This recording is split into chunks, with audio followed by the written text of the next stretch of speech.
Bonjour et soyez les bienvenus dans Géopolitis, émission dédiée cette semaine aux relations entre la Corée du Nord et la Corée du Sud.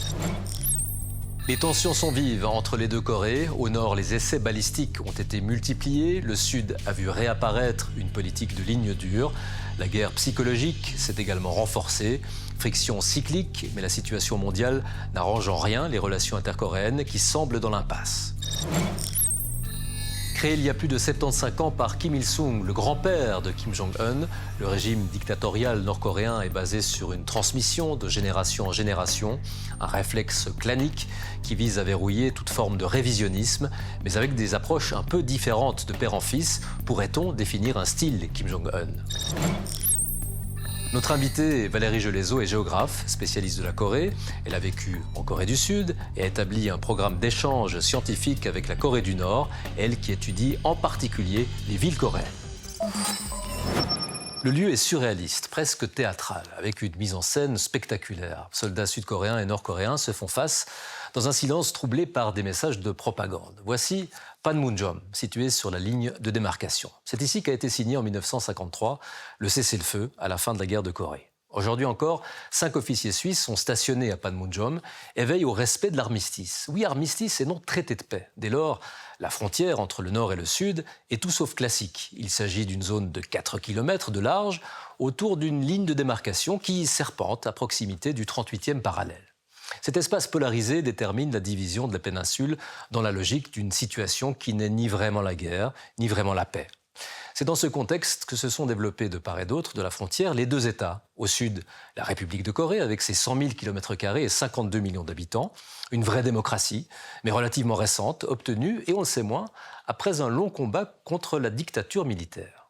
Au nord, la République populaire démocratique de Corée, 120 000 km² et 26 millions d'habitants, un régime monolithique, dictatorial, avec à sa tête Kim Jong-un. Depuis son accession au pouvoir en 2011, il a procédé à plus de 250 tirs de missiles, bien plus que son père et son grand-père réunis, de quoi nourrir les tensions que le climat international actuel ne fait qu'accentuer. Aujourd'hui, les rêves d'une réunification semblent bien loin. Les menaces de part et d'autre se sont intensifiées ces derniers mois, comme on va le voir avec Mélanie Ohayo.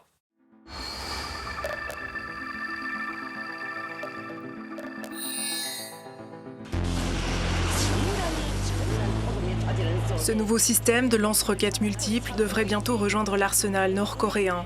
Kim Jong-un en a supervisé les essais à la fin du printemps dernier. Il a accéléré ces dernières années ses tests d'armement. Missiles intercontinentaux, missiles hypersoniques. Le leader nord-coréen menace toujours plus son voisin du Sud. La guerre détruira terriblement l'entité appelée République de Corée et mettra fin à son existence. Et elle infligera aux États-Unis une défaite inimaginable. Nos capacités militaires, déjà prêtes à cet effet, sont rapidement mises à jour.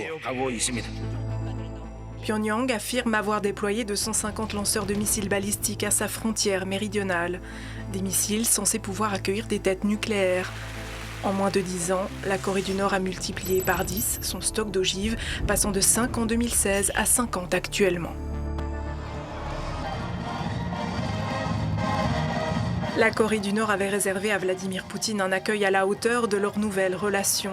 Sous sanctions internationales, les deux dirigeants viennent de signer un accord de coopération militaire qui prévoit une assistance mutuelle en cas d'agression. Le président russe n'a pas exclu la possibilité de fournir des armes à la Corée du Nord. Pyongyang a utilisé des armes d'un tout autre genre ce printemps en direction du Sud. Des centaines de ballons remplis d'ordures et d'excréments d'animaux en guise de représailles à l'envoi de prospectus anti-Kim par des militants sud-coréens.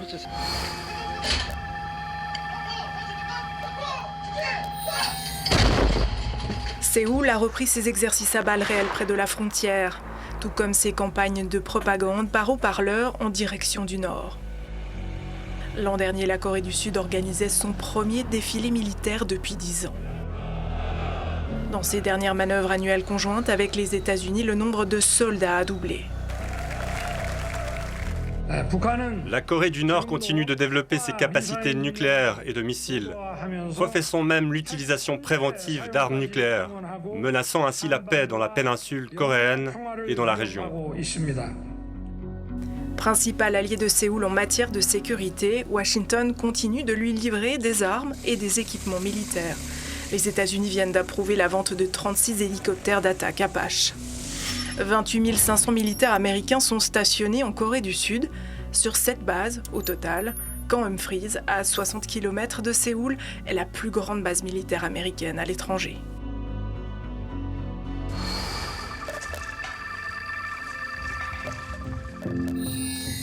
Il y a 6 ans, cette poignée de main historique entre les dirigeants nord- et sud-coréens.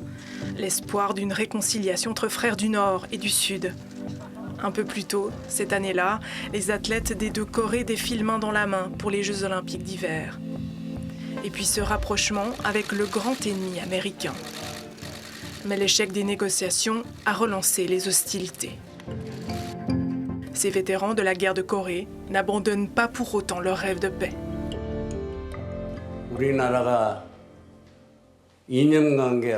Notre pays est toujours en guerre à cause d'idéologies contradictoires. J'espère qu'elle cessera bientôt afin que nous puissions vivre dans un monde de paix. Valérie Gelezot, bonjour. Bonjour. Vous êtes géographe spécialiste de la Corée, directrice d'études à l'École des hautes études en sciences sociales à Paris. Vous étudiez notamment les villes coréennes, Séoul bien sûr, mais aussi Pyongyang. Nous aurons l'occasion d'y revenir. Vous êtes aussi penché sur la question de la frontière intercoréenne qui détermine la division de la péninsule. Alors on l'a dit, la Corée du Nord n'a jamais tiré autant de missiles que ces dernières années. On sait que la démonstration de force est récurrente, mais tout de même, comment expliquer cette multiplication des tirs, ce regain de tension ? Alors effectivement, on constate une multiplication des tirs qui correspond d'abord à une première chose qui est la ligne politique et stratégique de Kim Jong-un, qui a déterminé, quand il est arrivé au pouvoir, une ligne qui s'appelle le Pyongjin. Littéralement, ça a été traduit par double poussée. En fait, ça veut dire marcher l'un à côté de l'autre. Et c'est de développer conjointement la capacité militaire et l'économie. Donc c'est quelque chose en fait qui est pas, qui avait été déjà lancé par son grand-père Kim Il-sung, mais qui là prend une dimension particulière effectivement parce que la Corée du Nord en fait, dans une certaine mesure, se sent vulnérable. Et voilà, sur le plan des capacités nucléaires, par exemple, une des stratégies de Kim Jong-un, c'est de poursuivre effectivement le développement nucléaire. Depuis 2012, il a déclaré la Corée du Nord comme État nucléaire. Depuis 2019, c'est dans la Constitution. D'abord, le nucléaire, c'est le développement du nucléaire civil qui correspond à des problèmes, à une réponse à des problèmes d'énergie très très importants de la Corée du Nord. Et puis deuxièmement, c'est du nucléaire défensif, puisque encore une fois, la Corée du Nord se sent vulnérable. Alors la situation géopolitique permet à la Corée du Nord de s'inscrire dans cette nouvelle donne mondiale. Comment comprendre son rapprochement avec la Russie ? Alors, ce rapprochement avec la Russie correspond à plusieurs choses. En premier lieu, si on considère les choses dans la longue et moyenne durée, c'est une tradition. Enfin, ça fait partie vraiment quelque part de l'ADN de la Corée du Nord. La Russie, enfin l'Union soviétique, était un pays frère qui a contribué par son aide militaire, par ses techniciens, à la construction de l'État socialiste nord-coréen. Il a été un modèle aussi de fondation du modèle socialiste, du modèle nord-coréen. Et donc là, ça a été aussi un pays frère du troc, des relations économiques pendant très longtemps, jusqu'au début des années 90. Et une deuxième chose, c'est que la relation avec la Russie et le rapprochement avec la Russie fait partie de la stratégie toute particulière de la Corée du Nord, qui joue en fait avec ses deux grands voisins /amis, mais en jouant parfois de l'un contre l'autre. Donc il joue très bien de se rapprocher de la Russie quand les relations avec la Chine sont un peu moins bonnes et vice-versa. Et en l'occurrence, puisque le développement nucléaire de la Corée du Nord pose un problème notamment à la Chine. Ce rapprochement avec la Russie est intéressant. Et puis, il ne faut pas oublier que la Corée du Nord est aussi le réceptacle de stratégies venant de la Russie elle-même. Et je pense que Poutine a un intérêt également à se rapprocher, lui, de la Corée du Nord. Côté sud aussi, il y a un durcissement. Le nouveau président Yoon Suk-yeol a rompu avec une politique de dialogue. On est revenu à une politique de ligne dure. On est loin, là, d'un espoir de réunification. Oui, alors là encore, je pense qu'il faut replacer cette situation dans la moyenne durée au moins, parce que en fait, Yoon Suk-yeol ne fait que poursuivre finalement le retour en arrière qui a été celui qui a succédé à la grande période de rapprochement entre les deux Corées, donc 98-2008, et qui avait été initié donc par des gouvernements plus progressistes, celui de Kim Dae-jung puis celui de Roh Moo-hyung, et qui donc ont été, il y a eu un retour en arrière à partir de 2006-2008, qui a été un retour en arrière aussi bien du côté sud-coréen que du côté nord-coréen. S'il y a une composante qui intrigue l'Occident, c'est cette dynastie des Kim en Corée du Nord. Le régime nord-coréen a un fonctionnement dictatorial unique en son genre, créé il y a plus de 75 ans par Kim Il-sung, le grand-père de Kim Jong-un. On en parle juste après ce sujet de Mélanie Ohayon.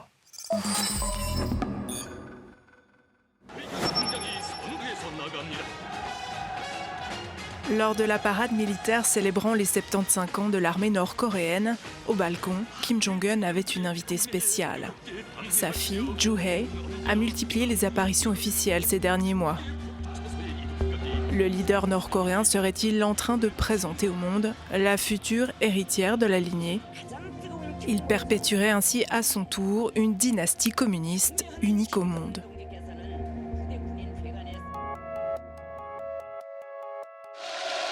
Son grand-père, Kim Il-sung, est le fondateur du régime nord-coréen. Propulsé au pouvoir par les soviétiques après la Seconde Guerre mondiale, il crée l'armée populaire de Corée. Dès 1948, il met en place un régime quasi stalinien au nord de la péninsule, avec tous les attributs d'une dictature. Il crée l'idéologie du Juche, une doctrine propre à la Corée du Nord qui prône notamment l'indépendance politique et l'autosuffisance économique. Doctrine symbolisée par cette tour de 170 mètres au cœur de la capitale. Ce régime communiste coexiste paradoxalement avec un fonctionnement quasi monarchique, allié à un culte extrême de la personnalité. À la mort de Kim Il-sung en 1994, les scènes d'affliction semblent irréelles. La succession héréditaire des Kim est légitimée par un récit légendaire ancré autour du mont Paektu. C'est sur cette montagne que Kim Jong-il, le fils de Kim Il-sung, serait né, tout comme le roi Dangun, fondateur légendaire du premier royaume coréen. Chaque année, ils sont des dizaines de milliers à entreprendre le pèlerinage du mont Paektu, considéré comme une terre sainte. Plutôt que la richesse ou l'honneur, le peuple coréen considère le mont Paektu, qui est la montagne sainte et la montagne de nos grands chefs, comme notre pilier spirituel. Si nous n'avions pas cela, je ne pense pas que la Corée du Nord serait capable d'avancer face à la pression et au blocus. C'est aussi sur cette montagne que Kim Il-sung aurait combattu l'occupant japonais, retranché dans un camp secret. Chaque année, le 8 juillet, la capitale nord-coréenne continue d'honorer le jour de la mort de son père fondateur.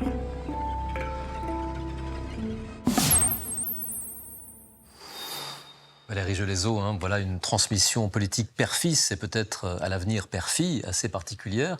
C'est un système pour conserver le pouvoir, mais dans l'idéologie, comment cette dynastie arrive-t-elle à se justifier ? C'est quasi messianique, avec l'idée de poursuivre, entre guillemets, l'œuvre de la génération précédente ?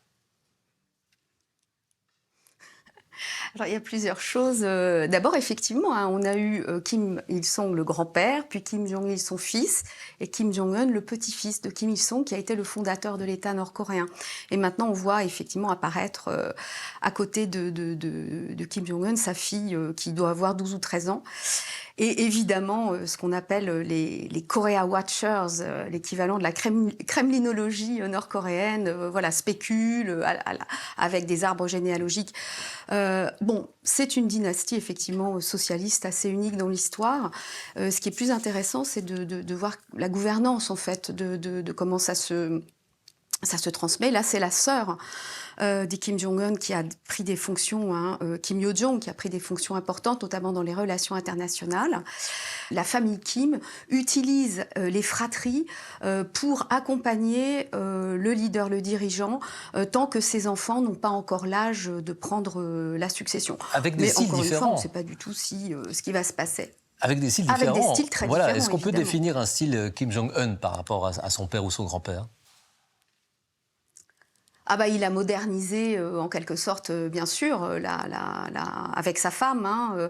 Il a, dans une certaine mesure, modernisé le style de pouvoir en Corée du Nord, tout en étant quand même assez, en reprenant, en s'inspirant, j'imagine, et de manière, à mon avis, la propagande nord-coréenne le travaille, sa ressemblance avec son grand-père, avec Kim Il-sung. Puisque les Nord-Coréens, quelque part, Kim Il-sung fait partie du fondateur c'est le fondateur de la République populaire démocratique de Corée. C'est une période, ça a été une période de croissance, et donc c'est pour, disons, rebooster la propagande d'État en faisant appel à ce moment-là que probablement la propagande nord-coréenne a insisté sur la ressemblance, notamment physique, de Kim Jong-un avec Kim Il-sung. On a beaucoup d'idées reçues sur la Corée du Nord. On la connaît mal parce qu'elle est difficilement accessible et qu'on ne peut pas s'y déplacer librement. Alors vous y êtes rendu à plusieurs reprises. Vous avez mené un programme d'échange, notamment avec des architectes, à travers vos recherches sur les villes coréennes. De Pyongyang, on en a une image plutôt figée, avec de grands boulevards plus ou moins vides, une architecture froide, un grand nombre de monuments à la gloire des Kim. Qu'en est-il réellement ? Voilà, ce qu'on voit de Pyongyang, c'est beaucoup la façade extérieure, la ville un peu spectacle. Il ne faut pas oublier que Pyongyang est une capitale, et comme toutes les capitales, elle porte un discours symbolique de l'État. Donc nous, ce qu'on voit de Pyongyang est assez différent, puisqu'on a l'occasion effectivement d'en connaître des quartiers, les grands ensembles, des projets de développement, etc. Mon objectif en tant que géographe et spécialiste de la Corée, c'est d'essayer de comprendre dans quelles conditions travaillent nos collègues, quels sont les intérêts qu'ils ont, qu'est-ce qu'ils doivent faire avec et pour leur ville, etc.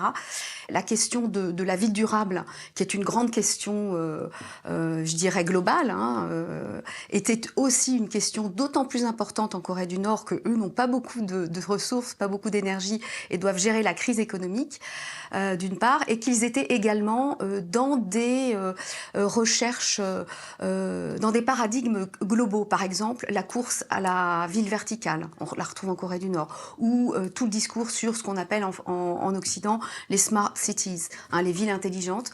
On le retrouve donc dans le travail des architectes et des urbanistes nord-coréens. Je crois que vous avez pu observer aussi derrière les façades des îlots. Vous le décrivez très bien dans le livre « Faire du terrain » en Corée du Nord. Alors, Séoul ne se trouve qu'à une cinquantaine de kilomètres de la frontière. On va s'y rendre avec la tension qui est montée d'un cran, mais surtout sans traité de paix entre les deux États. La Corée du Sud a toujours été également sur ses gardes. Tous les hommes en état de servir doivent s'enrôler dans l'armée pour au moins 18 mois. Il existe aussi un grand nombre d'abris civils. Voyez ce reportage de Gama Telen.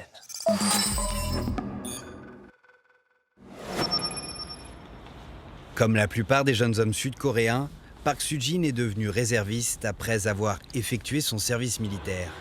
À 28 ans, il étudie pour devenir avocat. Face à la montée des tensions dans la péninsule, le risque d'être envoyé au front le préoccupe.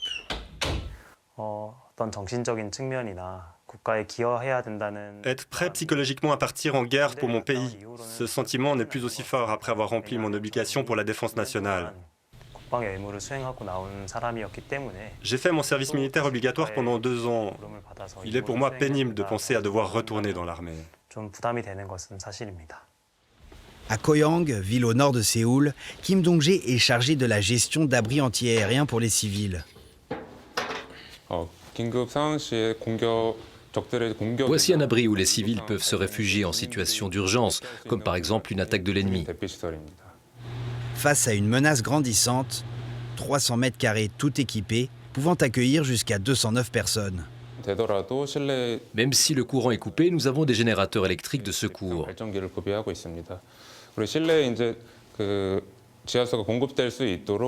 Il y a aussi un réservoir d'eau prévu pour être autonome. Des masques à oxygène sont prêts en cas d'attaque chimique. Il existe en Corée du Sud près de 17 000 abris.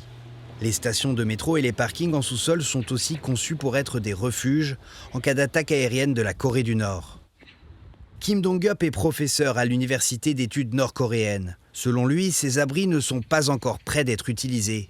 Il reste encore une dernière chance à la diplomatie. Il est impossible d'obtenir l'unification de la Corée par la guerre. En cas de guerre, ni le Sud ni le Nord ne sortiront gagnants. Mais les deux Corées s'exposent à une destruction mutuelle. La Corée du Nord comprend cela parfaitement. Elle sait qu'elle ne peut atteindre ses objectifs par la guerre. Mais Sujin, le réserviste, sait qu'il peut être appelé à tout moment. Dans son tiroir, 2 drapeaux. Un à porter en temps normal, l'autre vert à porter en cas de conflit. Un scénario du pire, de plus en plus présent dans les esprits. Valérie Gelezot, Séoul n'est vraiment pas loin de la frontière. Même si l'inquiétude existe, on a l'impression aussi d'une certaine lassitude de la jeune génération à l'égard des problèmes intercoréens et même d'une relative indifférence de ce qui se passe au Nord. Alors, oui, effectivement, il y a ce qu'on peut qualifier de fatigue par rapport aux problématiques, aux crises continuelles. Et on peut comprendre la jeunesse parce que il y a du fait des crises, de ce cycle, de l'éternel retour des crises coréennes, on comprend cette lassitude. Je pense qu'elle n'est pas simplement liée uniquement à la relation à la Corée du Nord. C'est que globalement, il y a quand même un gap générationnel et qui, vis-à-vis de choses qui étaient évidentes pour leurs aînés, ne les acceptent plus. Par exemple, voilà, ce service militaire de 2 ans. On voit bien, après le scandale, ou en tout cas tout ce qui a été, qui a tourné autour du service militaire des jeunes membres du boys band BTS, que vraiment les jeunes Coréens ne comprenaient plus et ne voulaient plus accepter cette situation-là. Malgré, en effet, les crises et voilà, la situation. Boys band de la K-pop. Il y a une dimension générationnelle, vous l'avez relevé, voilà. Mais il y a aussi ce traumatisme quand même de la division qui est profondément inscrit, peut-être chez tout le monde. Vous avez étudié cette notion de frontière qui n'est pas simplement spatiale, mais selon vous aussi anthropologique. Oui, absolument, la frontière entre les 2 Corées. Donc, en effet, c'est une zone démilitarisée. Il n'y a pas eu de traité de paix, comme cela a été dit un peu plus tôt dans l'émission. Et donc, c'est une situation de non-guerre, mais de non-paix également. Et donc, cette frontière, en fait, elle s'est inscrite à tous les niveaux de la société coréenne, par différentes structures, en fait. Par exemple, des structures sociales. Il y a environ 30 000 Nord-Coréens aujourd'hui installés en Corée du Sud, qui forment une enclave sociale particulière, en but à beaucoup de discrimination. Il y a tout un système d'images réciproques de la Corée du Nord en Corée du Sud et réciproquement, par exemple dans la littérature, dans les films. Il y a aussi la question, et ça qui est très très sérieuse, des familles séparées. On parle de 10 millions de familles séparées. C'est un chiffre en fait qui signifie à la fois tout et rien. Ça signifie surtout que la plupart des familles coréennes sont concernées par des histoires de la partition, avec parfois des histoires qui de génération en génération se sont transmises, traversées de la frontière, familles originaires du Nord, familles qu'on ne peut plus contacter, etc. Et c'est quelque chose qui concerne effectivement l'ensemble de la société, même si cela reste très largement du non-dit et que c'est beaucoup plus profond que la surface des événements. Et cela concerne, je terminerai là-dessus, aussi bien la Corée du Nord que la Corée du Sud. Merci beaucoup Valérie Gelezot. Vous avez publié, je le rappelle, notamment l'Atlas Séoul Mégapole aux éditions Autrement, ainsi que Urbanité coréenne. Et puis, tout récemment, on en a parlé, vous avez co-signé avec Benjamin Joanneau, Faire du terrain en Corée du Nord. Merci beaucoup. Merci. L'armistice qui mit fin à la guerre de Corée a été signé il y a maintenant un peu plus de 70 ans à Panmunjom, sur la ligne de démarcation. Dans la foulée, pour veiller au respect du cessez-le-feu, a été créée la Commission de supervision des nations neutres en Corée, composée notamment de la Suisse. Cette commission existe toujours et 5 officiers suisses sont toujours stationnés à Panmunjom. Au départ, ils étaient bien plus nombreux que 5. Regardez ces archives, on remonte le temps grâce au Ciné-Journal suisse.